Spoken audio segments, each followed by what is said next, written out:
பாட்டு. செந்தமிழே உயிரே நறுந்தேனே, செயலினை மூச்சினை உனக்களித்தேனே, நைந்தாயினில் நைந்து போகும் என் வாழ்வு நன்னிலை உனக்கென்றால் அது எனக்கும் தானே. அந்த தமிழ் தாயினை என்று பிறந்தவள் என்று உணராத அந்த தமிழ் தாயை வாழ்த்த தற்போது தமிழ் தாய் வாழ்த்து.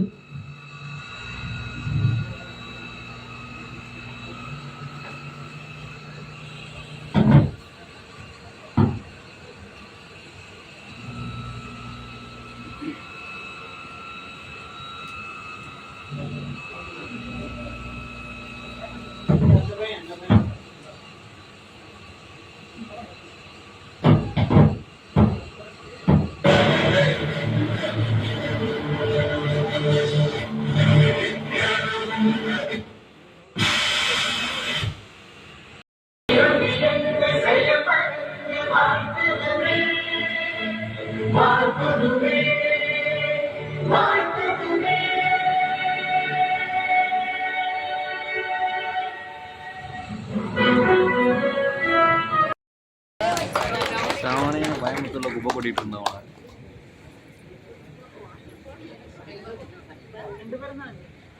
Now it's time for Raja Sundaran sir. திரு ராமசாமி அவர்கள் அவைத் தலைவர் சிறப்பு செய்ய இருக்கிறார்கள்.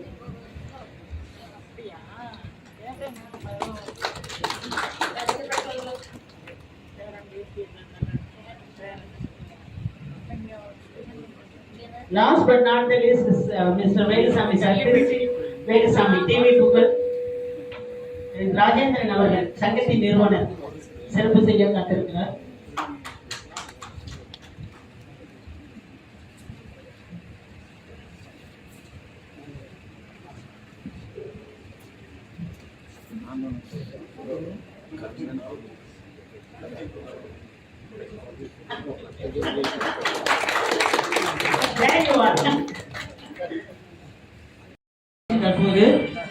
நாட்டிறனும் நற்காண்ட சொல் திறனும் ஒருங்கே அமைந்தவர்.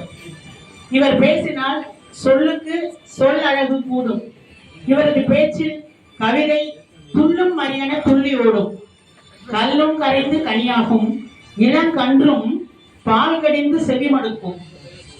இவர் பேசக்கூடிய அத்துணை வார்த்தைகளுக்கும் வண்ணம் பூச தெரிந்த வசீகரத்தை தன்வசப்படுத்துபவர். சொக்க வைக்கும் சொல்லலகும், சொற்போரில் மற்றவரை சிக்க வைக்கும் நூதனமும் சீதனமாய் பெற்றவர். பிறந்தால் இத்தாலியில் பிறக்க வேண்டும், வாழ்ந்தால் பிரான்சில் வாழ வேண்டும், இறந்தால் ஸ்பெயினில் இறக்க வேண்டும், கேட்டால் உங்கள் பேச்சை கேட்க வேண்டும் என்பது அனைவருடைய உள்ள கிடக்கை. இவர் யாருமல்ல, விவாத மேடை புகழ் திருச்சி வேலுசாமி ஐயா அவர்கள் தான். இவர்களை அறிமுகம் செய்வதற்கு நான் சொற்களுக்காக தவம் இருக்க வேண்டியிருந்தது. அதனால் தொண்டைக்குழியில் வார்த்தைகள் வேலை நிறுத்தம் செய்தன. ஆகவே இந்த ஒத்துழையாமை இயக்கத்தை தாண்டி நான் வெளியே வருவதற்காக நான் ஒரு கம்பனா அல்லது இளங்கோவோ அல்ல, சிறப்பான முறையில் இவரை பற்றி சொல்வதற்காக. ஆகவே தற்போது திரு ராஜாராம் அவர்கள் ஓய்வு பெற்ற ஆசிரியர் அவர்களை, வேலுசாமி ஐயா அவர்களை உற்ற நண்பர் இவரை அவரை அறிமுகப்படுத்துவதற்காக அன்போடு மேடைக்கு அழைக்கிறேன்.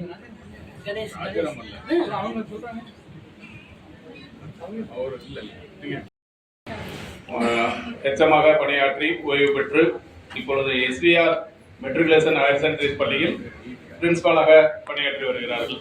அவர்களுக்கு நமது வேலுசாமி ஐயா அவர்கள் முன்னாடி போச்சு நினைவு பரிசு வழங்குவார்கள்.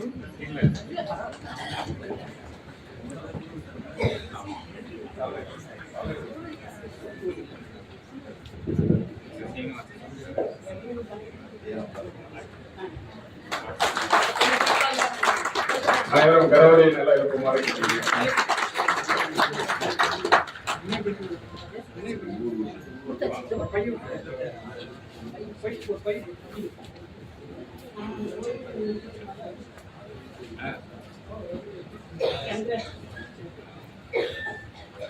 எல்லாருக்கும் புரியல.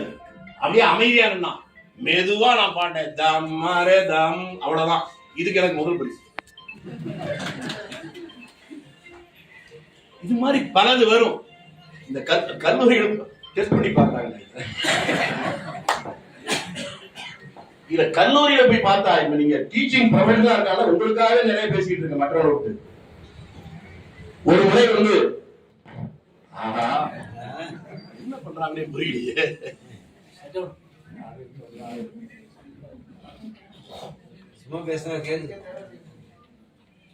வல்லத்துல ஒரு கல்லூரி இருக்கு, உங்களுக்கு தெரியும். பழைய ரெஜிஸ்ட்ரார் அருணாச்சலத்துடைய கல்லூரி, 2 பாலரும் படிக்கிற கல்லூரி. அதுல ஒரு தடவை முத்தமிழ் விழாவுக்கு பேச கூப்பிட்டாங்க. யார் யார் வர்றாங்க கேட்டேன்.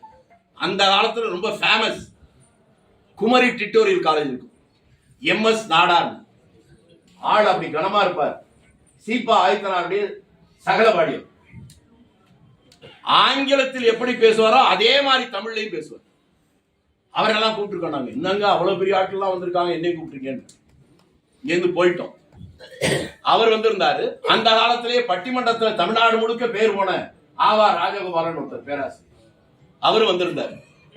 உட்கார்ந்து பேசிட்டு இருக்கிற போது ஒரே கூச்சல் குழப்பம், அவங்க பேசவே முடியல. அவர் எம்எஸ் நாடாரு, நான் முன்னால பேசுறேன். என்னையா இப்படி சொல்றீங்க, நீங்க போய் பேசிட்டு அப்புறம் நான் பேசுறதா? இல்லப்பா, உன்னை சின்ன பையன்ல இருந்து நான் பார்த்துட்டு இருக்கேன். நிறைய பேர் நீ நல்லா பேசுறேன்னு சொல்றான். நான் இவ்வளவு கேட்டதில்ல. ஏன்னா என் உருவத்துக்கு நான் வந்தா எல்லாருக்கும் தெரியுமில்ல, முடியாது. நீ வர்றேன்னு சொன்னதுனாலதான் நான் வந்தேன்னாரு. சரின்னு விட்டேன். வாழ்நாள் முழுவதும் மக்கள் மாணவர்கள் மத்தியிலே பேசுவதே தொழிலாக வைத்திருக்கிற அவர் பேசுற போதும் ஒரே கலவரம், கூச்சல், அமைதியே இல்லை. அந்த ஆவாராஜகோபால் பேச முடியல, எம்எஸ் நாடார் பேச முடியல. அடுத்து என்ன பேசுன்னு சொன்னாங்க. பேச ஆரம்பிச்சோடனே சொன்னேன், நானாவெல்லாம் பெரிய பேராசிரியர்கள், பெரிய பெரிய தமிழ் பிள்ளைகள் பேசினாங்க. அவங்க எல்லாம் வேற, நான் கதை என் கதை வேற. இந்த மாதிரி பேச வர்றவங்களை உங்களை மாதிரி முன்னால உட்கார்ந்து கலாட்டாவும் பண்ணிருக்கிறேன்.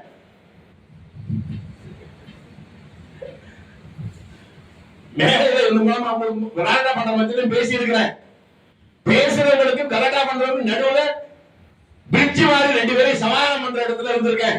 ஏன்னா காலேஜ்ல நான் படிக்கிற போது ஸ்டூடெண்ட் சேர்மன், அதனால எல்லா அனுபவம் எனக்கு இருக்கு அப்படின்னு சொல்லிட்டு மெதுவா அவர்களை எடுக்கிறதுக்காக அவங்களுக்கு தகுந்த மாதிரி ஏதாவது சொல்றது. நீங்க சொன்ன மாதிரி புதுக்கவிதை கிட்டலுக்கு சொன்னேன். ஒருவன் சொன்னா, கண்ணே உன் கண்ணத்தை காடு, தலைவாரி கொடுது. கண்ணம் கண்ணாடி கண்ணம். உடனே அந்த பிள்ளைகள்லாம் அவங்க அமைதியா அப்படி பார்க்க ஆரம்பிச்சு, ஆஹா கவனிக்கிறாங்க, இன்னும் கொஞ்சம் அட்ராக்ட் பண்ண. அடுத்து சொன்னேன். இன்னொருத்தர் சொன்னா, அண்ணே அடிக்கடி முத்தமிடாத என்று சொன்னேனே கேட்டாயா? இப்போது பா எனக்கு சர்க்கரை. நீங்க நம்பவே மாட்டீங்க, பின்னால ஒரே ஒரு பொண்ணு எழுந்து எல்லாருக்கும் முன்னால பிளையிங் கிஸ் கொடுக்குது. அந்த college principal, correspondent, MS Nadar எல்லாம் அதிர்ச்சியில உறைஞ்சு போயிருக்கிறாங்க. என்ன பண்றது தெரியாம தவிச்ச போது நான் சொன்னேன், சகோதரி எனக்கு திருமணம் ஆகிவிட்டது, மறுமணம் செய்கிற உத்தேசம் இல்லை. அவ்வளவுதான். ஒரே கிளாப்ஸ். அந்த பொண்ணு உட்கார்ந்துருச்சு. அதுக்கு பின்னால நான் என்ன பேசினாலும் கை தட்ட ஆரம்பிச்சேன். அடுத்து ஒண்ணு நடந்துச்சு. சேலத்துல ஒரு காலேஜ், ஒரு 3000 பேர் அந்த காலேஜ் படிக்கிறாங்க. நான் என்ன சொன்னேன், பேசி முடிஞ்சோடனே எல்லாரும் கேள்வி கேட்கலாம்னு சொன்னேன். இந்த பிரின்சிபல், ஐயோ மோசமான பசங்க கேள்வி கேட்டா தப்பா போயிடும். அட கேட்கட்டும் சார். நான் சொன்னேன், தமிழ்நாட்டுல தமிழ் எங்க இருக்கிறான், மனுஷன் எங்க இருக்கிறான்?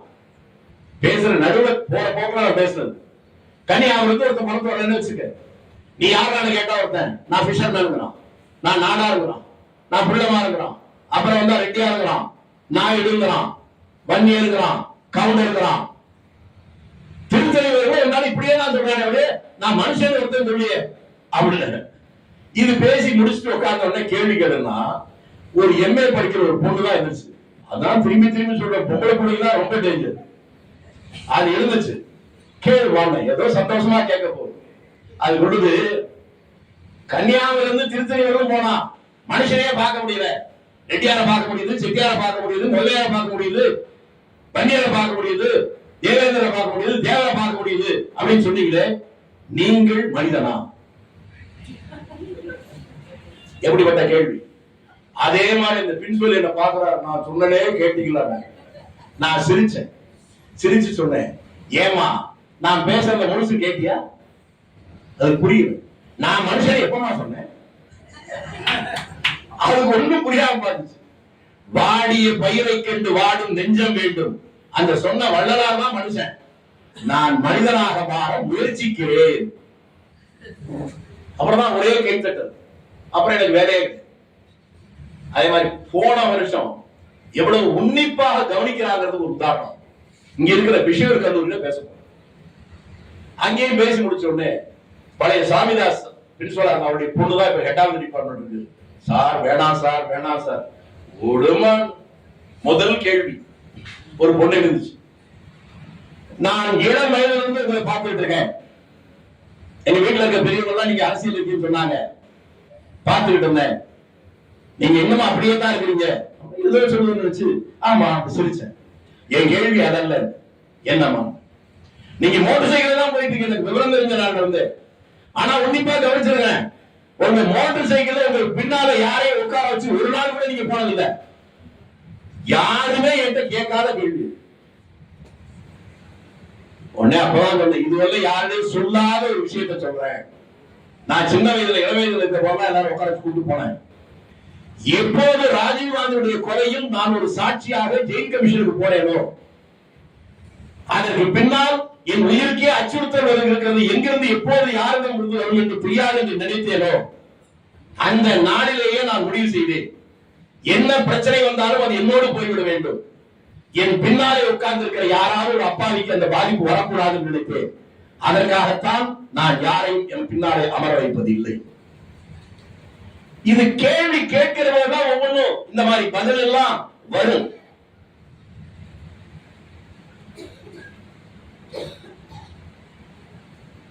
ஓமாந்திராவை பற்றி பேசினீங்க. நான் புரிந்து கொள்ள வேண்டியது, அரசியல் உலகத்தில் தமிழ்நாட்டில் மட்டுமல்ல இந்த உலகத்திலேயே எவரும் செய்யாத ஒரு அரும்சாதனையா செஞ்சிருக்கார். உங்க நினைவுக்காக கம்பன் ராமனை பத்தி என்ன சொல்றான்? ஆட்சியில் அமர்கிற போதும் ஆட்சி விட்டு போ என்று சொல்லுகிற போதும் அன்றளந்த தாமரை முகத்தை விட்டான் அதான் சொன்னான். ஆனா இந்த ராமசாமி அந்த ராமனையும் மிஞ்சிட்டான்.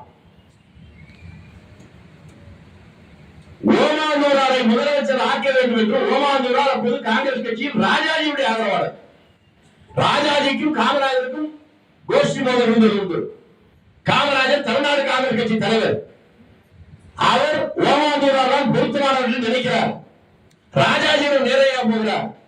என்ன காமராஜ் என்கிறார்? இல்ல இந்த நேரத்தில் இருக்க முகமதியா வந்தா நல்லா இருக்கு தோணுச்சு, அது சரியான தெரிஞ்சுக்க உங்ககிட்ட வந்தேன். அவருக்கு ஒண்ணும் புரியாம யாருன்னு கேட்கிறார். ஓமாந்தூர் ரெட்டியா இருந்தார். உடனே அவருக்கு அதிர்ச்சி, நம்ம கூட இருக்கிறவங்க சொல்றானே ஒண்ணும் புரியலையே, எதுக்காக சொல்றேன்னு தெரியல. இல்லையா அது சரியா தப்பா? அவருக்கு இல்லைன்னு சொல்ல முடியல. ஆமா ஆமாங்க. அப்ப எந்திரிக்க போவோம், அவர்கிட்ட போய் நீ முதல்மந்திரி அறிவு கேட்போம். என்ன சொல்றேங்க? வாங்கய்யா, 2 பேரும் போய் சொன்னா அவர் ஒத்துப்பாருல்ல. 2 பேரும் போறாங்க, போய் அவர்கிட்ட பேசுறாங்க. எனக்கு வேண்டாங்கிறார் அவர். இல்ல இல்ல நீங்க தான் இருக்கணும் 2 பேரும் வற்புறுத்துறாங்க. அதையும் ஒதுக்கி வைப்பதற்காக திருவண்ணாமலையில ரமண மகரிஷி கேட்காம நான் எதுவும் செய்யறது இல்லை, அதனால அவர்கிட்ட கேட்டு நான் முடிவெடுக்கிறேன் ஓமாந்திரா சொல்றாரு. அது சொன்னவருடைய நோக்கம் அந்த நேரத்தில் நான் தப்பித்துக் கொள்வதற்காக. உடனே இவங்க எப்ப போறீங்க? நாங்க ஆள் அனுப்புறோம், கூட 2 பேர் அனுப்புறாங்க. அங்க போய் ரமண மகரிஷி கேட்டா அவரு நீ முதலமைச்சர் பதவி எடுத்துக்கன்னு சொல்லிடுறாரு. இவருக்கு இருந்த ஒரே ஒரு ஆப்ஷன் போச்சு, அடங்கிட்டாங்க. அடங்கிட்ட உடனே திரும்பி வந்த உடனே முதல் மந்திரி பதவியேற்பு. இவர் சோகமா உட்கார்றாரு, வேணான்னா உட்கார்ந்த உடனே ஒரு கட்டத்துல இனி நான் இந்த பதவியில் இருக்க மாட்டேன், வேறு நல்ல ஆளை தேடுங்க. யார் யாரோ தேடலாம் ஒன்று ஒத்து வரல. அவர் ஆட்சியில் இருக்கிற போது நீங்க புரிந்து கொள்ள வேண்டியது, அவருக்கு வசதி இருந்தாலும் கூட முதல் மந்திரி பதவியை தூக்கி எறிந்தவுடன் அவர் சாதாரண கீழே இறங்கி ஆட்டோவில் விட்டு போனார். அவர் முதலமைச்சரா இருக்கிற போது கார்ல போன நேரத்துல ஒரு வீட்டுல சாப்பிட்டு சென்னை போய் சேர்றாரு. இறங்கின உடனே காருடைய டிக்கியில இருந்து ஒரு பெரிய பலாப்பழத்தை எடுத்து டிரைவர் போறான். இது ஏதுன்னு கேட்கிறார். நேற்று மதியம் சாப்பிட போது சாப்பாட்டுல பலாப்பழம் வச்சாங்க, நீங்க கூட ரொம்ப நல்லா இருக்கு, எந்த பழம் கேட்டீங்களே, அதனால அந்த மரத்துல இருந்து ஒரு பழத்தை எடுத்து வச்சிருக்காங்க. என்ன கேட்காம ஏன் எடுத்து வச்சு திரும்பி போய் அந்த பழத்தை அவங்ககிட்ட கொடுத்துட்டு அவர்கிட்ட வாங்கி கொண்டவங்க எழுதி கையெழுத்து வாங்கிட்டு வந்தா உனக்கு வேலை உண்டு, இல்லைன்னா நீ டிஸ்மிஸ். அதே மாதிரி வேற வழி இல்லாம அவர் புறப்பட போது போயிட்டு வந்து பஸ் ஸ்டாண்ட் எவ்வளவு கேட்கிறாரு. இவ்வளவு சொல்றான். இவர் பாக்கெட்ல அந்த காசை கொடுத்து அனுப்புறாரு. எழுதி வாங்கினதுக்கு அப்புறம் தான் திரும்பி வந்தாரு. இன்னொரு ஒரு விஷயம் சொன்னா உங்களுக்கு அதிர்ச்சியா இருக்கும். கும்பகோணத்துக்கு தஞ்சாவூருக்கு போகும்போது ஐயம்பேட்டைன்னு ஒரு ஊர் இருக்கு. அந்த ஊர்ல இப்போ போனீங்கன்னா அந்த இடம் இருக்கு. 1939 தமிழ்நாடு காங்கிரஸ் கட்சி தலைவராக ஓமாந்துரார் இருக்கிறார். அப்ப அந்த ஊர்ல ஒரு நிகழ்ச்சிக்காக கூப்பிடுறாங்க. அவர் வர்றார். வந்தா பெரிய அளவுக்கு ஏற்பாடு பண்ணிருக்காங்க, செலவெல்லாம் நடந்தது. அதை பார்த்தோன்னா இவர் நினைக்கிறார், பாவம் கிராமத்துக்காரங்க ஏதாவது செலவு கைய படிக்குமோ என்னன்னு நினைச்சுக்கிட்டு, என்னப்பா ரொம்ப செலவு பண்ணிருப்பீங்க போட்டிருக்க, ஏதாவது கைப்பிடிப்பு இருக்கான்னு கேட்கிறார். அதெல்லாம் ஒண்ணு இல்ல தலைவரே, அதெல்லாம் ஒண்ணு இருக்காது. இல்ல என்ன கணக்கெல்லாம் பாத்துட்டீங்களா? இல்ல ஆனா கைய பிடிக்காது. இவருக்கு என்ன சந்தேகம்னா கைய பிடிக்க போகுது பாவம் அப்படின்னு அங்கே போகாம தங்குற. ராத்திரில கணக்கு பாக்குறாங்க, மிச்சம் 160 ரூபாய். ஒரே ஊர்க்காரங்க எங்க கிராம சார்பில் தமிழ்நாடு காங்கிரஸ் கட்சிக்கு இந்த பணத்தை கொடுக்குறேன்றாங்க. உடனே ஓமாந்துரா 10 ரூபாய் உடனே வாங்கிட்டு போவான். அட பாவீங்களா, நீங்க அரையணா வரனா வசூல் பண்ணி 10 பணத்தை என்கிட்ட கொடுக்குறீங்களா? உங்க ஊர்ல நீங்க ஏதாவது பயன்படுத்துங்க. என்னையா பயன்படுத்துறது? ஏதாவது ஒரு சின்ன இடம் வாங்கிக்க. ஒரு நாள் தங்க விசாரிச்சா அவர் தோடா ஒரு ஏக்கர் நிலம் ஒரு தந்தை இருக்கு. அவர் ஒரு ஏக்கர் 200 ரூபாய் சொல்றாரு. 200 ரூபாய் கீழே முடியாதுங்க. ஓமாந்துரட்ட வந்தோடனே நேரா அவர் வீட்டுக்கு போறாரு. இது சாவணத்துக்காக கேட்கிறோம், பெரிய மனசு பண்ணி இங்க கொடுக்கணும். இவர் அவர் வீட்டுக்கு போன உடனே அவர் அதிர்ச்சியா போய், ஐயா நீங்களே வந்துட்டீங்க, அந்த 120 ரூபாய் போதுன்ற 120 ரூபாய் கொடுத்து அவர் கையெழுத்து போட வர்றாரு. அதுக்கப்புறம் என்னன்னா ரெஜிஸ்ட்ரேஷன் ஃபீ அப்ப வெறும் 2 ரூபாய். அந்த 2 ரூபாய இவர் தன்னுடைய பாக்கெட் வந்து கொடுத்து அந்த ரெஜிஸ்ட்ரேஷன் முடிக்கிறார். இது அந்த ரெஜிஸ்ட்ரேஷன் அந்த புத்தகம் இருக்கு, அந்த அதிலே இருக்கு. அதை நாங்க காப்பி போட்டு எடுத்து பார்த்தா ரெஜிஸ்ட்ரேஷன் ஃபீ 2 ரூபாய் ஓமாந்துரா கொடுத்தாருன்னு அது இருக்கு. இப்படி பொது வாழ்க்கையில் இவருக்கு இணையாக இவரோட பார்க்க முடியாது. நான் ராமனை சொன்னேன், ஆட்சியில் அமர்கிற போதும் இறங்குகிற போதும் சிரிச்சுக்கிட்டே இறங்கினாங்க. ஆனா நம்ம ராம என்ன, ஆட்சியில் உட்காருன்னு சொல்ற போது அவர் சந்தோஷமா உட்காரல, ஆட்சி விட்டு போன்னு சொல்ற போது சிரிச்சுக்கிட்டே போனார். அப்ப அந்த ராமனோட இந்த ராமன் பெரிய ஆளுதானே?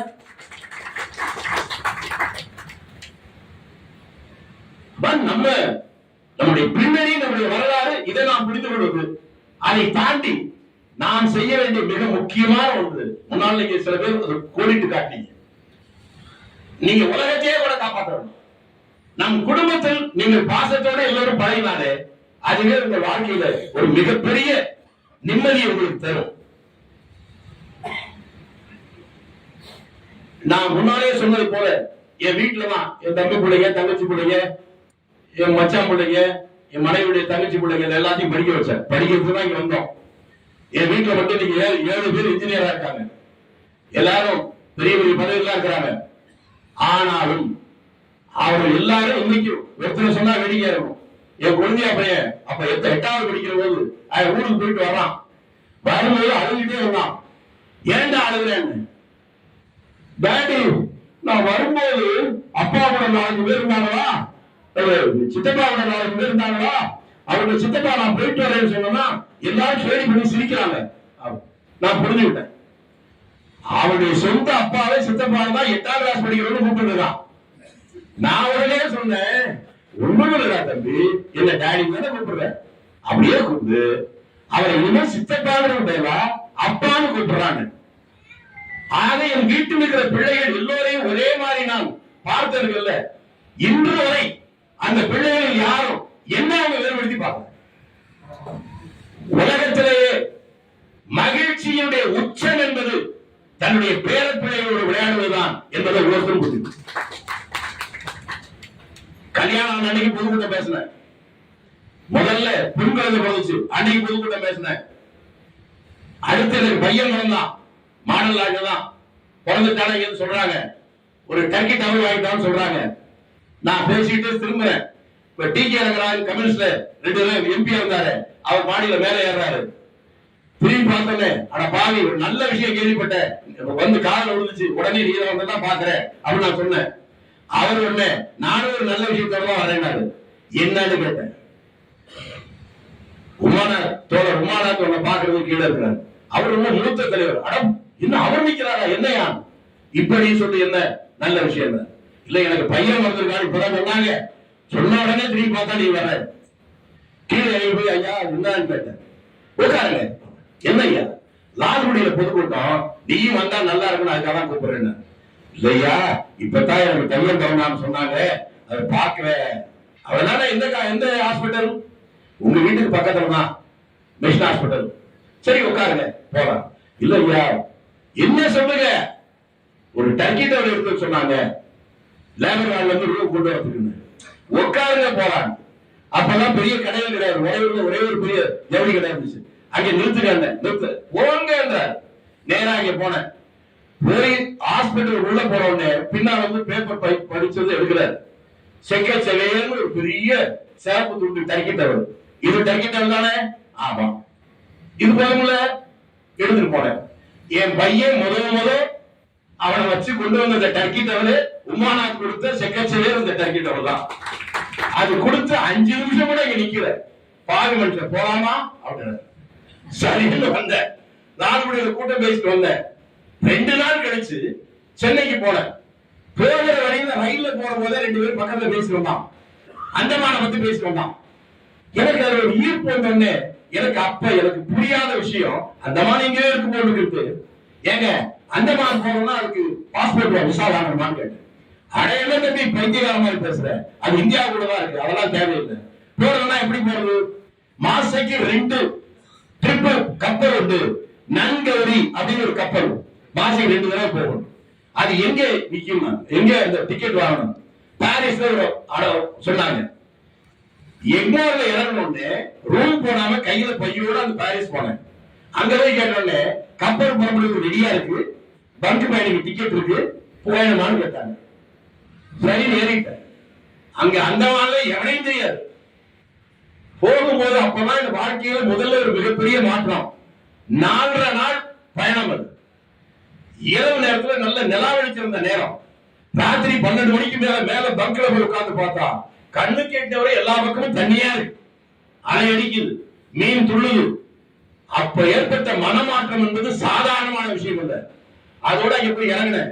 ஒண்ணுமே புரியல, கண்ணை கட்டி காற்று விட்ட மாதிரி. போய் இங்க போர்ட்ல இறங்க போற இடத்துல பாட்டு போடுறான் கப்பல்ல. அந்த பாருங்கள் அழகு, அதை ரசிக்கவே முடியல. எனக்கு திக்குங்கிறது எவ்வளவு தெரியாத இது வந்து மாட்டிக்கிட்டமான்னு இறங்கி போறேன். இறங்கி நடந்து எங்க போறதுன்னு தெரியாம இருக்கிற போது தலைவான ஒரு குரல். திரும்பி பார்த்தா ஒருத்தர் என்ன பார்த்து ஓடி வர்றான். யாரு எனக்கு தெரியல. என்ன தெரியல, நான் நேஷனல் காலேஜ்ல படிச்சேன்.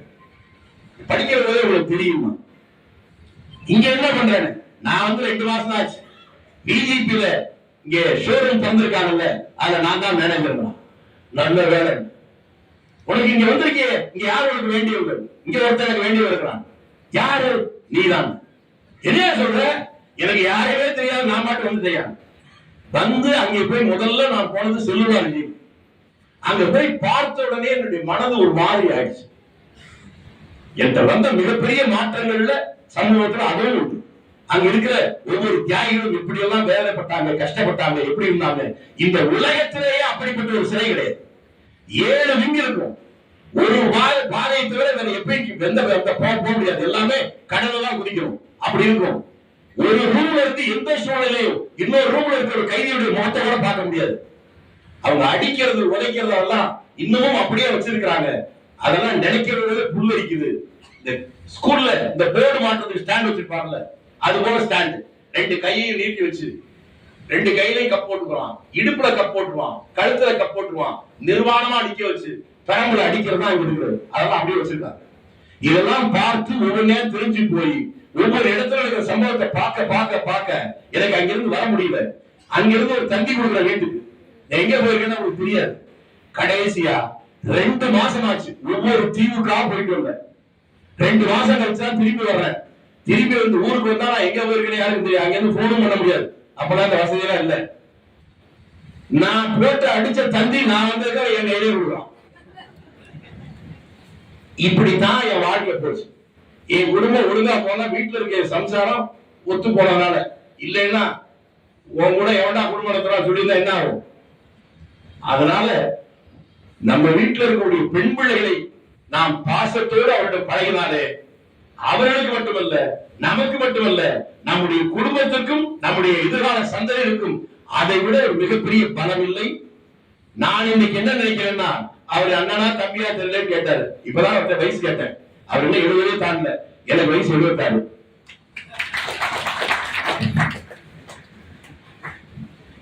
இதை விட ஒரு ஆனந்தம் இருக்க முடியாது. அதுக்கு பழகுவோம். கண்ணுக்கு முன்னாலே இருக்கக்கூடிய பங்களா, கார், இத்தியாதி இத்தியாதி, பேங்க்ல இருக்க பணம் அல்லது தோட்டம் தரவு, எஸ்டேட், இதெல்லாம் ஒரு மாயை. அவங்க நீங்க சொன்ன கவிதை தான். உலகமே மாகவின்னு சொல்லுச்சு பாரதிய. மாகவி மறைந்தான், பூதவுடல் கடத்தப்பட்டு கிடந்தது. பூதவுடலில் வைத்த ஈக்களின் எண்ணிக்கையை விட அவன் இறுதியோரத்தில் கலந்து கொண்ட ஆட்களின் எண்ணிக்கை குறையும். நான் பேர் சொல்லலாம் விரும்பல. அடுத்த வேளை சாப்பாட்டுக்கு வழி இல்லாமல், சட்டை வேட்டி விட மாற்று சட்டை இல்லாமல் இருந்த போது அவரிடம் பழகி இருக்கிறேன். அவரை நிம்மதியாக படுத்த இடத்தை தூங்கி பார்த்திருக்கிறேன். அதற்கு பின்னால் வாய்ப்பு வசதி வந்து 5000 கோடி 10,000 கோடிக்கு மேலே சொத்து சேர்த்ததற்கு பின்னாலே கடைசியில் தூங்க முடியாமல் தவித்ததையும் பார்த்திருக்கிறேன். ஒரு மிகப்பெரிய பெண் அரசியல் தலைவர் பணமே இல்லாமல் இருக்கிற போது படுத்தால் உடனே தூங்கி நான் பக்கத்தில் இருந்து பார்த்திருக்கிறேன். திரும்பிய பக்கம் எல்லாம் 2000 நோட்டு கட்டுவீடுகளாக இருக்கிற போது தூக்கமே இல்லாமல் தவித்ததையும் பார்த்திருக்கிறேன். அதை வைத்து சொல்லுகிறேன், அனுபவித்து சொல்லுகிறேன். உங்கள் கண்களுக்கு முன்னால் இருக்கிற பங்களாவோ, தோட்டம் தரவோ, எஸ்டேட்டோ, பணமோ, நகையோ, நட்டோ, இதெல்லாம் உங்களுடைய நிம்மதியுடைய இலக்கு. அதனால்தான் சொன்னேன், அது பணம் சார்ந்ததல்ல, மனம் சார்ந்தது. இந்த உண்மையை புரிந்து கொண்டு நம்முடைய வாழ்க்கையை தொடர்வதேயானால் நம்முடைய குடும்பம், அதன் வாயிலாக நம்முடைய இனம், அதன் வாயிலாக தமிழகம், அதன் வாயிலாக இந்த தேசத்திற்கு ஒரு மிகப்பெரிய மாற்றத்தை நாம் உருவாக்கிவிட முடியும் என்று நான் திடமாக நம்புகிற ஜாதி. ஆகவே இன்னைக்கு கூட நான் சொல்லுவேன், விவசாயத்துல ஒரு வருமானம் இல்லை. அப்பாவோட நிலம் இன்னமும் இருக்கு. நீங்க நான் நல்ல சட்டை போட்டு வரலாம், என் பையன் கொடுக்குற படம் அனுப்புற படத்துல இருந்தா சொல்ல முடியுது. ஆனா ஒண்ணு, அதுக்காக விவசாயத்துல யாரும் விட்டுறாதீங்க. என்னுடைய கணிப்பு இன்னும் 2 ஆண்டுகள் தான். 2 ஆண்டுகள்ல எந்த அரசாக இருந்தாலும், அது மத்திய அரசோ மாநில அரசோ, விவசாயத்துக்கு முக்கியத்துவம் தராமல் ஆட்சியே நடத்த முடியாது என்கின்ற நிலையை நோக்கி போய் கொண்டிருக்கிறது. அப்படி ஒரு பெரிய புரட்சி இன்றைக்கு உருவாகி இருக்கிறது. உலக வரலாற்றிலேயே லட்சக்கணக்கான பேர் போராடி ஒரு வருடங்களை தாண்டி போராடியது விவசாய போராட்டம் தான். அதனுடைய விளைவு இன்றைக்கு பெரிய மாற்றத்தை உருவாக்கி இருக்கிறது. ஆக விவசாயத்தினால கஷ்டப்பட்டோம், வேதனைப்பட்டோம், வருத்தப்பட்டோம், எல்லாம் உண்மைதான். இந்த 2 ஆண்டு காலங்கள் பொறுத்துக்குங்க, மீண்டும் அதற்கு ஒரு பெரிய வாழ்வு வரும். செய்கிற தொழில் இது என்பது அல்ல, அது எந்த தொழிலா இருந்தாலும் சரி. நான் சொன்னா சில பேருக்கு வேடிக்கையா இருக்கும். பிச்சை எடுக்கிறதா இருந்தாலும் சரி. நான் தில்லைநகர் தங்கியிருந்த ஜமால் வீட்டுல போ, ஒரு பிராமின் ஒரு வேட்டி கட்டிருப்பான், ஒரு துண்டை மட்டும் போட்டிருப்பான். காலையில சொன்ன நடந்தே போய் காவல குடிச்சிட்டு வருவான். ஒரு 2 பத்திரிக்கை வாங்குவான், அதை படிச்சு முடிச்சுதான் பிச்சை கேட்க வருவான். கேட்கறது எப்படின்னா, ஐயா சாமி காசு போட்டு கேட்க மாட்டான். பிரதர் 25 பைஸ் ப்ளீஸ் அப்படிமா, கொடுத்தா தேங்க்யூ அப்படிமா, கொடுக்கலன்னா வருத்தப்பட மாட்டான். இவன் எங்களோட சுந்தர தெரிஞ்சு அந்த அவன்கிட்ட நாளைக்கு தானே சொல்லி பாருங்க, எனக்கு தெரியல உடனே டுமாரோ அப்படின்னு உடனே தேங்க்யூ டுமாரோ. இன்னொரு நாள் மறக்க முடியல. அது 40-45 ஆண்டுகள் ஆகுது. ஆக பிச்சை எடுப்பதில் கூட ஒரு தனித்தன்மை இருக்கிற போது அவன் மற்றவர்களை கவர்கிறான் என்ற நேரத்தில் நீ செய்கிற தொழில் எது என்பதல்ல, அந்த தொழில் ஒரு ஈடுபாடோடு முனைப்போடு நீங்கள் மூர்க்கமாக போராடினால் உங்களுடைய முன்னேற்றத்தை மேலே இருக்கிற பிரம்மாவிடம் தடுக்க முடியும். முன்னால ஒண்ணு சொன்னீங்க, நீங்க தான் சொன்னீங்க, கோயிலுக்கு போனா புண்ணியத்துக்கு தான் சொன்னீங்க. கோயிலுக்கு போய் நீங்க என்னமா போராட, என்ன வேண்டுவீங்க சொல்லுங்க? நாடு நல்லா இருக்கணும், ஏழவாள நல்லா அதான் சொல்லுங்க, கரெக்டா? அதுக்கு பதிலா நீங்க நாலு ஏழவாளைக்கு உதவி பண்ணி பாருங்க, அந்த ஆண்டவர் வந்துட்டு வரும். அதனால் மனித நேயம் என்பதும் மற்றவர்களை சக மனிதர்களை நேசிப்பதும் தான் நல்ல மனித நேயத்திற்கு அடையாளம், நல்ல மனிதர்களுக்கு அடையாளம். அப்படி தமிழ்நாட்டில் வேறு எந்த சமுதாயத்தை விட நாம் பிறந்திருக்கிற இந்த ரெட்டி குலத்தில் தான் மனிதாபிமானம் கொடி கட்டி பறக்கிறது.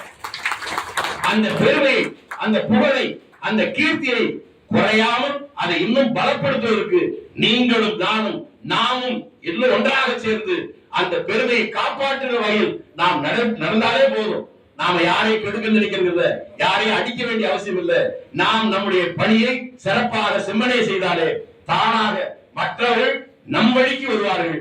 அதை நாம் புரிந்து கொண்டாலே நமக்கும் இனிமை, நமக்கும் நிம்மதி, நமக்கும் மகிழ்ச்சி, இந்த சமூகத்திற்கு மகிழ்ச்சி, உச்சகட்டமாக நம்முடைய குடும்பத்தில் இருக்கிறவர்கள் மகிழ்ச்சி. எதுலையுமே ஒரு நிம்மதி யாரும் பார்க்க முடியாது. காலில் செருப்பு இல்லாம போறவனுக்கு செருப்போட போற பார்த்தா ஐயோ நல்ல செருப்போட போறான், நமக்கு இல்லைன்னு இருப்பான். செருப்போட போறவன் ஒரு சைக்கிள்ல போறவன பார்த்து அவன் சைக்கிள்ல போறான், நம்ம தெருவில் நடக்கிறாமா. சைக்கிள்ல போறவன் நம்ம மிதிச்சிட்டு போறோமே அவன் மாதிரி மோட்டர் சைக்கிள் போறான்னு நடப்பான். மோட்டர் சைக்கிள் போறவன் கார்ல போறவன பார்த்து எவ்வளவு ஜம்முன்னு போறான்னு பாருங்க. கார்ல போறவன் பிளேன்ல போற பார்த்து பண்ணுவான். பிளேன்ல போறவனை கேட்டு பாருங்க, என்னடா வாழ்க்கை இது, கீழே இவ்வளவு நிம்மதியா நடந்து போறான் பாரு, நமக்கு அப்படி கொடுத்து வைக்கிறேன்னு நடப்பான். ஆக எதிலுமே நீங்க 50 லட்சம் கோடி நீங்கள் சம்பாதித்தாலும் அதற்கு மேலும் சேர்க்கலாம், அதுக்கு எல்லை கிடையாது. அது ஒரு வழி போதை தான். அதான் நான் முன்னாலே சொன்னேன், துறவிக்கு வேண்டும் துரும்பு. துறவி என்பது எல்லாத்தையும் ஒதுக்குவதல்ல, விருப்ப வெறுப்பை ஒதுக்கி விட்டு சக மனிதனை நேசிப்பதுதான் துறவி வாழ்க்கையை எடுத்துக்கிறோம். அந்த வாழ்க்கைக்கு நாம் பழகிக் கொள்வோம். அதன் வாயிலாக நாம் மட்டுமில்லாமல் இந்த சமுதாயத்தை நாட்டையும் மேம்படுத்த அது உதவும் உதவும் உதவும் என்று சொல்லி நாம் அனைவரும் ஒன்றிணைந்து அந்த திசை நோக்கி பயணிப்போம் என்று கேட்டு விடைபெறுகிறேன். வணக்கம். எங்ககிட்ட இல்ல, உங்ககிட்ட தான் இருக்கு. இந்த குடும்ப விழா வருஷத்துக்கு ஒரு தடவை நடத்துறத விட்டுட்டு மாசம் நடத்துவீங்கன்னா நாங்க சந்தோஷமா இருக்கோம். அப்படிதான் எங்களுக்கு மகிழ்ச்சி கிடைக்கும். அவரு கற்பனை தியானத்தை பத்தி சொல்லிட்டு இருந்தாரு. நாம் ஒவ்வொரு குழந்தையும் பிறக்கும் பொழுது தாலாட்டு, இறக்கும் போது யார் இறக்கும் பொழுதும் நீராட்டு. இந்த தாலாட்டுக்கும் நீராட்டுக்கும் இடையில் கிடைப்பதுதான் பாராட்டு. அந்த ஸ்டேஜ்ல நம்ம இருக்கோம். அதனால ஒரு அருமையான கருத்தை சொல்ல ஐயாவுக்கு எல்லாரும் பயங்கரமா ஒரு கைது. ஈட்டி துளையிடும், கத்தி வெட்டும், கோடரி பிளக்கும், உளி உடைக்கும், கிரேன் நகர்த்தும். ஆனால் இவ்வளவு வேலையும் ஒரே நேரத்தில் செய்யக்கூடிய ஆயுதம் என்று உலகத்தில் எதுவுமே கிடையாது. ஆனால் உங்களின் அற்புதமான மற்றவர்களை மூச்சு திணற வைக்கும் இந்த பேச்சாற்றலால் அதனை செய்ய முடியும் என்பதனை நாங்கள் முழு மனதோடு ஏற்றுக்கொள்கிறோம் ஐயா. நன்றி. எப்பொழுதோ படித்த ஒரு புது கவிதை, எங்களுக்கு பெயர் வைக்க தெரியும் என்ற அதனுடைய தலைப்பு. அது இப்பொழுது எனக்கு நினைவுக்கு வருகிறது. ஒரு சாராய கடைக்கு முன்னால் பெயர் பலகை எழுதி இருந்ததாம், அண்ணல் காந்தி சாராய கடை என்று. ஒரு கறிக்கடை அதுக்கு முன்னாடி எழுதிருந்துச்சா வள்ளலார் கறிக்கடை. அடுத்து அதனால்தான் நான் சொல்லலாம், அதனால்தான் எங்கள் பணநாயகத்திற்கு நாங்கள் பெயர் வைத்திருக்கிறோம் ஜனநாயகம் என்று அப்படின்னு அந்த புது கவிதை முடியும். எங்களுக்கும் பெயர் வைக்க தெரியும். இப்படி பெயர் வச்சதில்லை இருக்கு.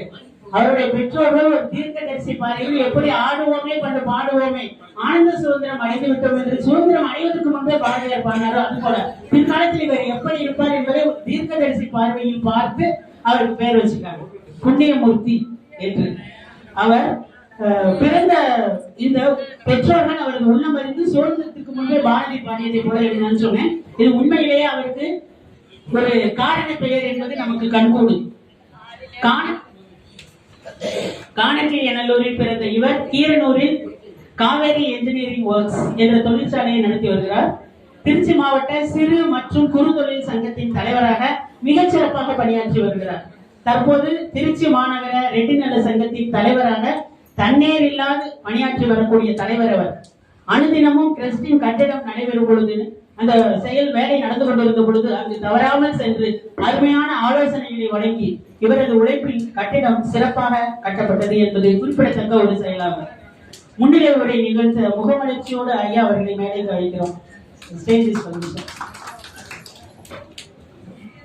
மாதா பிதா குரு தெய்வம் போற்றி போற்றி. நம் ரெட்டி இன சொந்தங்கள் அனைவருக்கும் இனிய பணிவான காலை வணக்கங்கள். சிந்தாமணி ரெட்டி சங்கம் நடத்துகிற இந்த குடும்ப விழாவிலே கலந்து கொள்வதிலே பெரும் மகிழ்ச்சி. அம்மையார் அவர்கள் குறிப்பிட்டது போல ஏறக்குறைய 6 ஆண்டுகளாக திருச்சி மாநகர ரெட்டி நல சங்கத்தினுடைய தலைவராக பணியாற்றி கொண்டிருக்கிறேன்.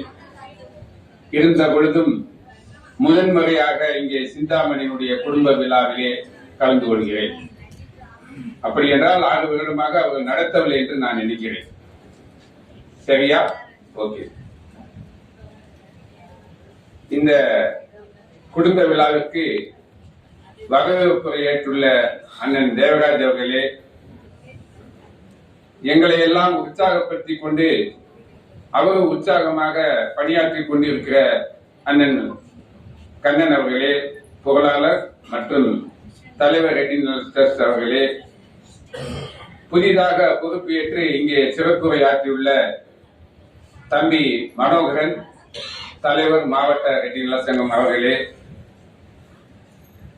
என்னோடு தூணோடு துணை இருப்பது போல பணியாற்றிக் கொண்டிருக்கக்கூடிய எங்களால் போற்றப்படுகிற மாமா ராஜா சுந்தர் அவர்களே, எல்லாவற்றுக்கும் மேலாக நம் இனத்துக்கு பெருமை சேர்த்து டிவியின் முன் உட்கார்ந்து அவருடைய பேச்சை 1 மணி நேரம் ரசித்து கேட்டு உணரக்கூடிய நம்மளை மகிழ்க்க வந்திருக்கிற அண்ணனா தம்பியா என்று தெரியாது, இருந்த பொழுதும் வேலுச்சாமி அவர்களே, சின்னத்தம்பி அவர்களே, நன்றியாற்ற உள்ள ரமேஷ் அவர்களே, பல்வேறு கிளை செங்கலில் வந்தக்கூடிய தலைவர், செயலாளர், பொருளாளர் அவர்களே, எல்லாவற்றுக்கும் மேலாக இங்கே பெருந்தகளாக கூடியிருக்கிற தாய்மார்களே, பெரியோர்களே, குழந்தைகளே, உங்கள் அனைவருக்கும் மீண்டும் ஒரு முறை நன்றி சொல்ல கடமைப்பட்டிருக்கிறேன். இந்த சமுதாயமானது ரெட்டியார் என்று நாம் சரித்திரத்திலிருந்து உணர்கிறோம். சில காரணங்களினாலே ரெட்டியார் என்பது போய் இன்று ரெட்டி என்று நம்மை மாற்றிக் கொண்டிருக்கிறோம்.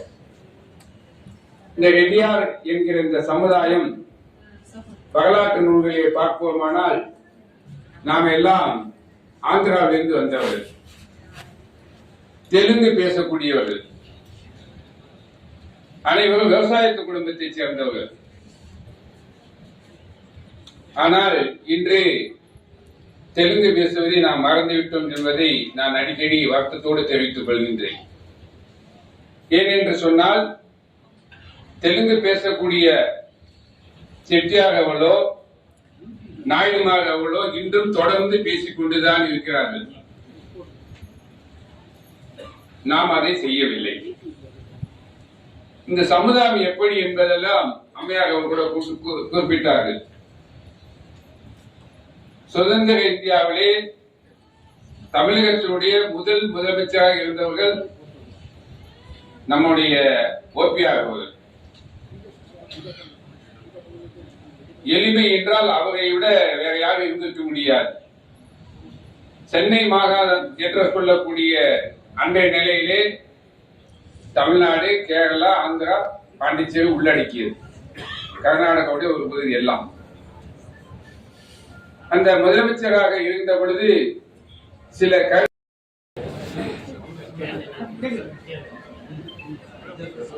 பெரியவர்களுக்கும் இந்த வேலை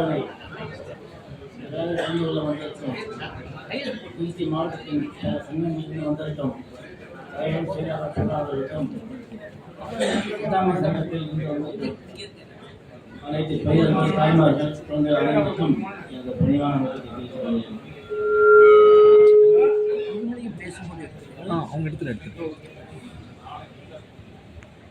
நான் முன்பெல்லாம் முதலில் இந்த இளைய சங்கத்தில் கலந்து கொள்ளும் பொழுது நம் இனத்தை பற்றியும் இதை பற்றியும் பேசியிருந்தேன். அதை பல மேலையில் பேசி திரும்ப அதே பேசக்கூடிய சூழ்நிலை வந்ததால் நான் அதை பற்றி பேசுவதில்லை. அதுவும் இப்பொழுது சிறப்புரையாற்ற வந்திருக்கிற நம் இனத்தை பற்றியும் சோமந்தரை பற்றியும் நன்கு கரைத்து முடித்தவர். அவர் பல மேலையில் அவர்கள் பேசி கேட்டுக் கொண்டிருக்கிறேன். மிக மிக சிறப்பாக பேசக்கூடியவர் அவர் உங்களுக்கு அதை பற்றியெல்லாம் தெளிவாக சொல்வார். நான் உங்களுக்கு ஒரே ஒரு நிகழ்ச்சியை மட்டும் குறிப்பிட விரும்புகிறேன். ஏற்கனவே நான் சில மேடைகளில் பேசியிருக்கிறேன். அதாவது சமீபத்தில் நான் எருவப்பட்டியில் நடந்த நம்ம ரெட்டி சங்கத்தின் ஒரு குடும்ப கலந்து கொள்ள சென்றிருந்தேன். அங்கே பல நிகழ்ச்சிகள் நடந்தாலும் ஒரே ஒரு நிகழ்ச்சி தான் என்னை மெல்லுவர செய்தது. அதாவது 80 வயது நிரம்பிய தம்பதிகளுக்கு ஒரு சிறப்பு அப்படின்னு ஒரு நிகழ்ச்சி நடந்தது. நான் நினைத்தேன் ஒரு 2-3 பேர் வருவார்கள் என்று. ஆனால் அதில் கலந்து கொண்ட தம்பதிகள் 40 பேர்.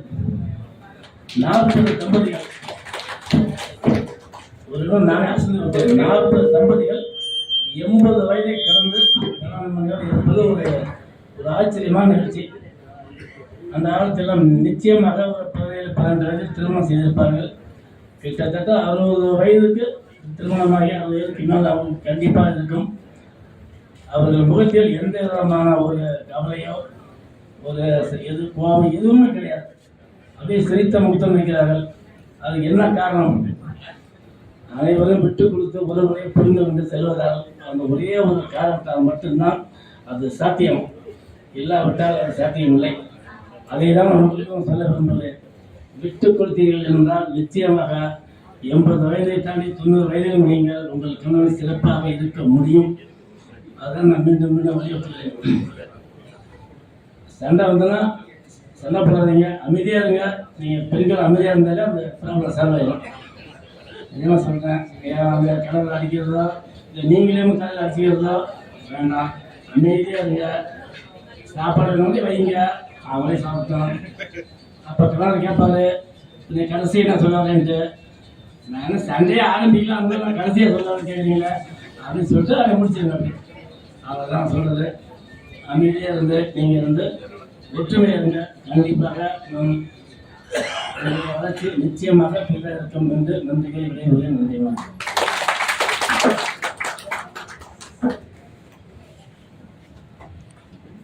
80 வயதுக்கு மேற்பட்டவர்கள் 40 பேர் வந்தாங்கன்னு சொன்னாங்க. எனக்கு ரொம்ப ஆச்சரியமா தான் இருந்தது. பிசிராந்தையர் பாடிய பாட்டனை போல ஆண்டு பலவாகியும் நரையில வாகத்தில் யாங்காட்டியர் என வினோதிராயின் மாண்டையின் மனைவியோடு மக்களும் நிறைவேறல் யாங் கண்டனையரை நினைவு அந்த பாட்டு தான் ஞாபகத்துக்கு வந்தது. சார் சொன்னது எக்ஸாக்ட்லி கரெக்ட், 100% அப்சல்யூட்லி கரெக்ட். ஒரு மனைவியை சந்தோஷப்படுத்தணும் அப்படின்னு சொன்னா என்ன நிறைய நகை நட்டு வாங்கி கொடுக்கணுமா? தேவையில்லை. பட்டு வாங்கி கொடுக்கணுமா? தேவையில்லை. ரொம்ப தொட்டி கொடுக்கணுமா? மணி நொட்டு மணி காசு பணம் எதுவுமே தேவையில்லை. நட்டு கொடுக்க வேணாம், பட்டு கொடுக்க வேண்டாம், நெட்டு கொடுக்க வேணாம், நெட்டு கொடுத்தால் போதும் என்பதை மிக அருமையாக விளக்கினார்கள். நன்றி. நிச்சயம் நாங்களும் அதை ஃபாலோ பண்ணணும்னு நினைக்கிறேன். அடுத்தபடியாக திருச்சி மாநகர ரெட்டிநல சங்கத்தின் தலைவர், குடிப்பிறப்பளிக்கும் விழுப்பம் கொள்ளும் பிடித்த கல்வி பெரும்புனை விடுவோம் நாணனி கலையும் மாணலில் சிதைக்கும் மண்பிணி ஞானத்து வாழ்வோர்க்கெல்லாம் உண்டி கொடுத்தோர் உயிர் கொடுத்தோரே என்கிறது 50 ஒன்றான மணிமேகலை. ஒரு மணியான கருத்து இது. அதன் வழி பனானா லீஃப் ரெஸ்டாரண்ட், அற்புதா சைவ உணவகம் மற்றும் அற்புதா ஸ்வீட்ஸ் ஆகியவற்றின் மூலம் நம்முடைய அனைவரது நாவின் சுவை அரும்புகளை சுண்டி எழச் செய்யும் பண்பாளர் அவர். மனிதன் இறப்பையை மட்டுமல்ல குழந்தைகள் பள்ளிக்கூட பையனையும் பார்த்தவர் அவர். அதை சிறப்பிக்க செய்தவர். தனது சொந்த ஊரான எரகுடியில் ஏஜிஎம் உயர்நிலைப் பள்ளியின் செயலாளராக பொறுப்பேற்று அதனை மேல்நிலைப் பள்ளியாக உயரச் செய்த மேன்மையாளர். நித்தம் ஒரு உதவி, சொர்க்கம் நம் கையில். அடுத்தவர் நலனை நினைப்பவர் நமக்கு ஆயுள் முழுவதும் சுபதினம்தான். அப்படி எல்லா நாளும் அவருக்கு சுபதினம்தான். இவை 2 மட்டுமல்ல, தனது சொந்த நிலத்தை வழங்கி எரகுடியில் அரசு மருத்துவமனையை கொண்டு வந்த அன்பு நெஞ்சத்திற்கு சொந்தக்காரர் இவர். தன் ஊரில் ஊராட்சி மன்ற தலைவராக தேர்ந்தெடுக்கப்பட்டு பல்வேறு நலத்திட்டங்களை தீட்டிய வீரர் இவர். தானே நேரில் சென்று மக்களுக்கு உதவி செய்யும் திருச்சி மாவட்ட ரெட்டிநல சங்க தலைவர். அனைத்திற்கும் மேலாக அனைவரும் நன்றாக இதனை கவனிக்க வேண்டும். கடந்த 5/12/24 இப்போ ரீசென்ட்லி அன்று சென்னை ஐஐடியில் நடைபெற்ற விழாவில் இவருக்கு சாதனையாளர் விருது அளிக்கப்பட்டிருக்கிறது. எங்கள் உறங்கொரு பொதுவன் மைகள் என்டர் செய்யும் தச்சன் திங்கள் வலித்த காலனோனே என்று சொல்வது போல ஒரு சாதனையாளர் விருது பெற்றவர் நம்மோடு இருக்கிறார், நம் இனத்தில் இருக்கிறார் என்பது நமக்கே அவருடைய பெருமை. He is none other than Sir Manoharan sir. இவரது முன்னிலையில் இன்று விழா நடைபெறுதல் நாம் செய்த புண்ணியத்தின் விளைவுதான் என்பதில் என்னிடமும் ஐயமில்லை. அவரை பேசும் முன்னிலை வகிப்பதற்காக தற்போது மேடையில் அழைக்கிறேன்.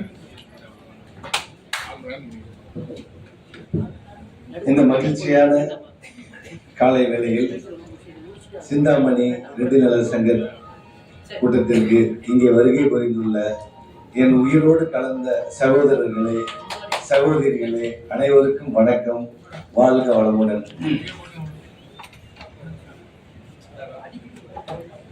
ஒரு சின்ன கதையில இருந்து ஆரம்பிக்கலாமா? ஒரு அழகான கிராமம், ஒரு நல்ல விவசாயி, அவருக்கு கிட்டத்தட்ட ஒரு 2 ஏக்கர் நிலம் இருக்கு. அவருக்கு வந்து 2 நல்லா சொல்ல போனோம்னா 2 ஒட்டகம் இருக்கு. இது ரஷ்ய கதை. ஒரு 4 ஆடு இருக்கு. அழகான ஒரு கூரை வீடு வாழ்ந்துட்டு இருக்காரு. அவர்கிட்ட இருக்கிற ஒரு மைனஸ் பாயிண்ட் என்னன்னா, எப்ப பார்த்தாலும் புலம்புவார். என்ன அது சரியில்லை, இது சரியில்லை, வாழ்க்கையில சந்தோஷமே இல்லை அப்படி இப்படின்னு புலம்பிக்கிட்டே இருப்பார். அவர் வாழ்ந்துகிட்டே இருக்காரு. ஒரு நாள் வந்து ஒரு சாமியார் அங்க வர்றாரு. சாமியார் வந்து அவரை போய் பார்த்துட்டு அவர்கிட்ட வழக்கம் போல புலம்பிட்டு அவர் சாமியார் அமைதியா உட்காந்து கேட்கிறாரு. கேட்டுட்டு இங்க வா, ஏன் அப்படி இருக்க அப்படின்னா, என்ன சாமி இப்படி இருக்கு சாமி, நிம்மதியே இல்லை சாமி அப்படின்னு சொன்னோன்னே, சரி நான் சொல்றத நீ முழுசா கேட்கணும், கண்ணு மூடிட்டு என்ன சொல்றத கேட்கணும், சொல்றதை கேட்டா உனக்கு நான் சந்தோஷத்தை கொடுக்குறேன் அப்படின்னாரு. அப்படியா, ரொம்ப சந்தோஷம், நீ என்ன சொன்னாலும் கேட்கிறேன் சாமி, நான் சொல்றதெல்லாம் கேட்கிறேன், ஆனா எனக்கு மனசுல சந்தோஷமா இருக்கணும் அப்படிங்கிற மாதிரி பேசுறாரா. ரைட். அப்புறம் அவர் குடும்பத்தை பத்தி எல்லாம் கேட்டிருக்காரு. அப்ப அவர் சொன்னது, என்கிட்ட 2 ஒட்டகம் இருக்கு, 4 ஆடு இருக்கு, அழகா 2 குழந்தைங்க இருக்கு, அழகா வாழ்ந்துட்டு இருக்கேன்னு சொல்ற கதையெல்லாம் கேட்டுட்டு அவர் என்ன சொன்னாரு, நீ இந்த ஒட்டகம் 4 ஆடு எல்லாம் இருக்கு இல்லையா, அதுல வெளியே தானே கட்டிருக்க. ஆமா, வெளியே கட்டிருக்கு. என்ன பண்ற, அது எல்லாத்தையும் ஒரு வீட்டுக்குள்ள கட்டிட்டு ஒரு 4 நாள் வாழ்ந்துட்டு என்னை வந்து பாருன்னாரா. என்ன சாமி எப்படி தான் சாமி அப்படின்னாரா. நான் சொல்றதை செய், உனக்கு சந்தோஷம் வேணுங்கிறல்ல, நீ வேணா பண்ணிட்டு வா அப்படின்னாரா. சரி அப்படின்னு சொல்லிட்டு போறான். போய் ஒரு 4 நாள் கழிச்சு திருப்பி அந்த சாமியாரை பார்க்க வர்றான். வரும்போதே சரியான கோபத்தோட வர்றான். என்னப்பா அப்படின்னு கேட்டோன்னே, என்ன சாமி நானே நிம்மதி இல்ல, சந்தோஷம் இல்லைன்னு உன்கிட்ட வந்து சொன்னா, உன் பேச்சை கேட்டு உள்ளார போய் ஒட்டகத்தை கட்டி வச்சு ஆட்டையும் கட்டி வச்சா வீட்டுல தூங்கவா முடியுது, இடமே இல்ல, இதெல்லாம் கராமரான்னு சத்தம் போட்டு நாங்க ஓரமா பட்டு தூங்குறமாச்சு, தூக்கமே இல்லை அப்படின்னாரா.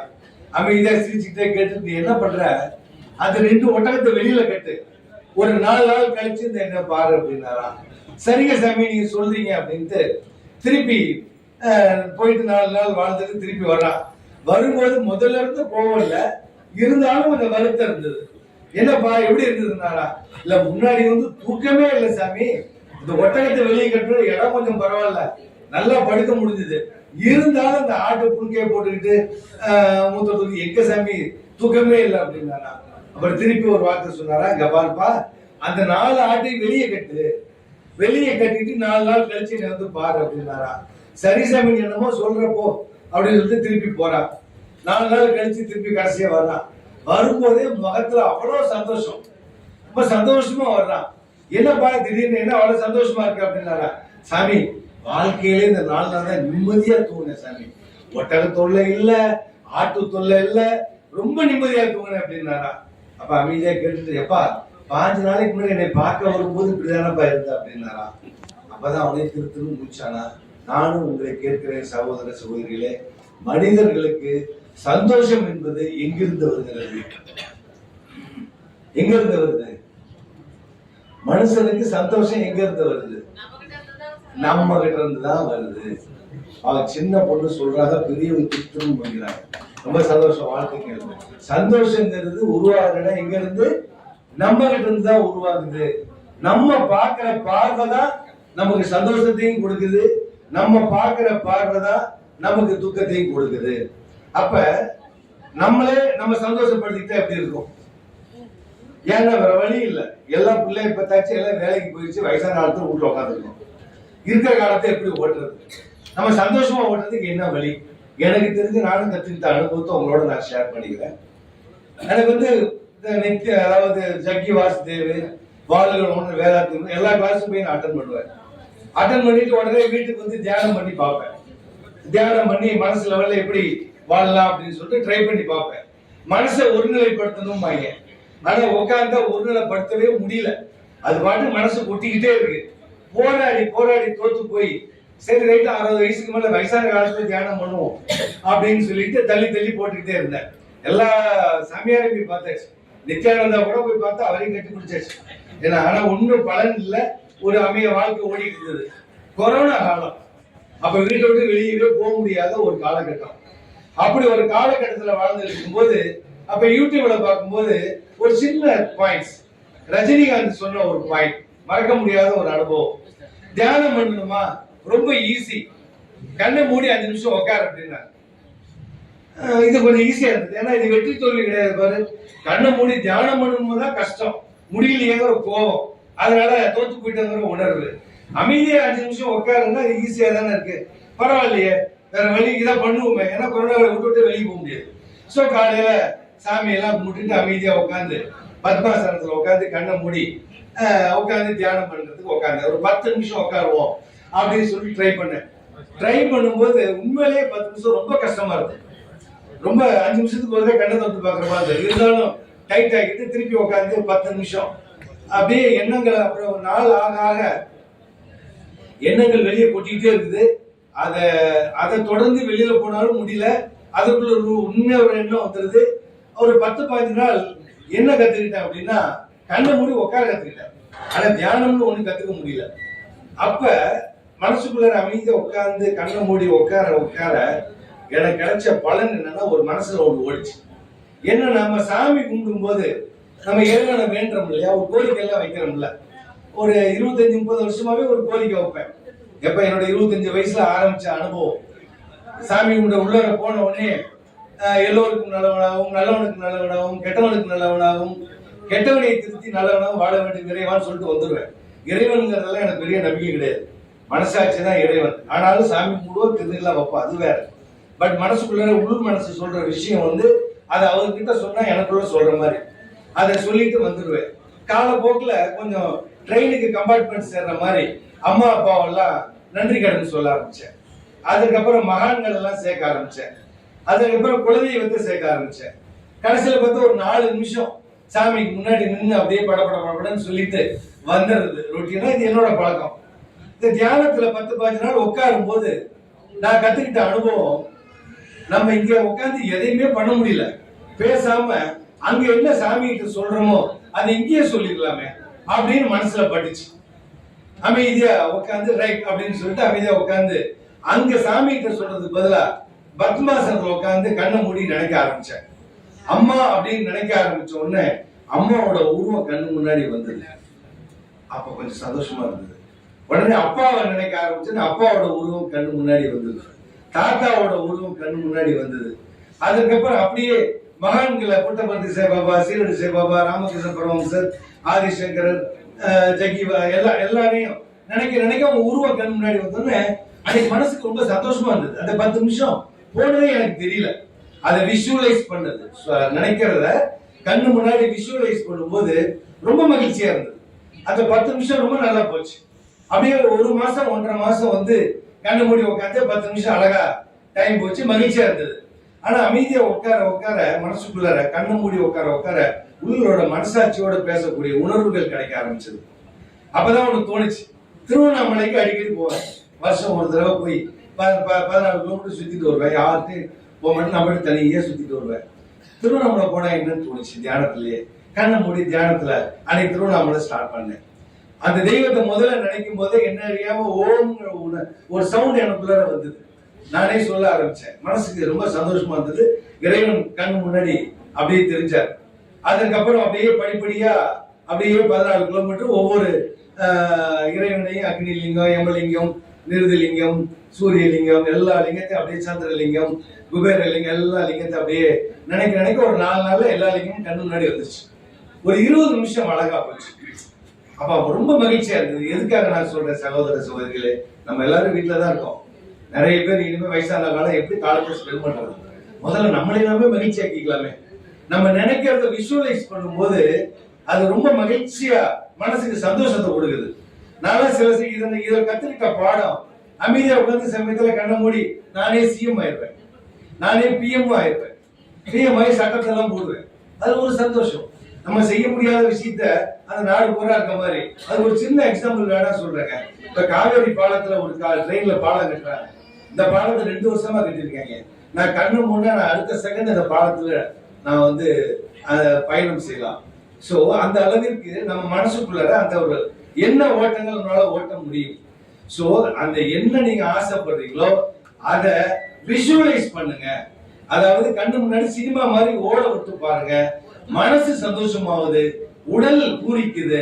அப்ப அந்த நம்மளே நாமே மகிழ்ச்சியை உருவாக்க முடியும். ஒண்ணு இல்லைங்க, நான் ஒரு சின்ன எக்ஸாம்பிள் சொல்றேன். இந்த அண்ணன் கண்ணன் இருக்காரு, அவரே பஞ்சாயத்து வச்சுக்கலாம். அவரை மகிழ்ச்சியா இருக்குன்னு நம்ம நினைக்கிறோம்னு வச்சுக்கீங்கள, அவருக்கு என்னென்னலாம் பிடிக்குமோ அது எல்லாமே நம்ம அவர்கிட்ட செஞ்சாவோ பேசினாவோ தான் அவரை மகிழ்ச்சியா இருக்கணும் நம்ம ட்ரை பண்ணுவோம்.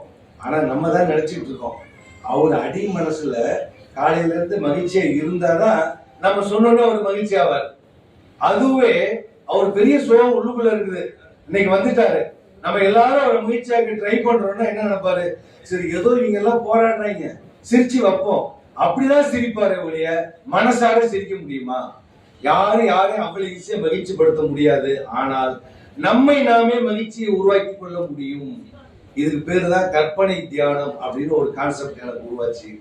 அதை நினைச்சு அதை என்னுடைய ஹோட்டல்ஸ்ல எல்லா இடத்துலயும் கொண்டு போறேன், என்னுடைய ஸ்கூல்ல கொண்டு போறேன், போற இடம் ஃபுல்லா அந்த கருத்துக்களை கொண்டு போறேன். இனி வயசான காலத்துல நம்ம வீட்டுல இருக்கிறோம், முதல்ல நம்மளே நாமே மகிழ்ச்சி ஆக்கிட்டாதான் மத்தவங்களை மகிழ்ச்சி ஆக்க முடியும். நம்மளே மகிழ்ச்சியா இல்லைன்னா மத்தவங்களை எப்படி மகிழ்ச்சி ஆக்க முடியும்? அப்ப நம்ம அந்த 10 நிமிஷம் அமைதியா உட்கார்ந்து உடல் பூரிக்க மனசு பூரிக்க சந்தோஷமாகும். அடுத்தது மத்தவங்களை மகிழ்ச்சி ஆக்கணும். மத்தவங்களை மகிழ்ச்சி ஆக்கிட்டோம்னா வாழ்க்கையே சொர்க்கம். இதுதாங்க, நீங்க சொர்க்கத்துக்குலாம் வேற எங்கேயும் போக வேணாங்க.